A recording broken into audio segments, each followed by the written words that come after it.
আসসালামু আলাইকুম।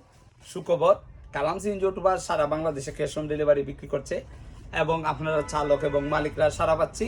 আপনারা সবসময় মাল নিচ্ছেন। প্রতিদিনের মতো আমি অনেকেই হোয়াটসঅ্যাপে বা মেসেঞ্জারে নক করে, ভাই BS6 এর ভালো মানের চাকার রিং আছে নাকি?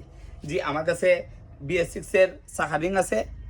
আপনারা যারা ক্যাশ অন ডেলিভারিতে নিতে চান 1700 টাকা দেওয়া যাবে, কুরসারে 1700 টাকা। আর একটা কোম্পানি আছে আমাদের কাছে, SK কোম্পানি, এটা নিতে পারবেন আপনারা 1600 টাকা। আর আমাদের কাছে সবচেয়ে ভালো কোয়ালিটি এইচকে চাকার রিং আছে, ঠিক আছে? এইচকে চাকার রিং আছে আমার কাছে, বিরাও আছে, বিরা দামিও আছে, কম দামিও আছে। এটা নিতে পারবেন আপনারা। অনেক ওজন মাল এবং অনেক সুন্দর মাল, টাল হবে না, টাল যদি হয় ফেরত হবে 1800 টাকা। এইরকম যারা ভিডিও মানে দেখতে চান, আর এই আশা করি আপনারা সবসময় আমাদের পাশে থাকবেন, লাইক কমেন্ট শেয়ার করে। আসসালামু আলাইকুম রহমতুল্লাহ।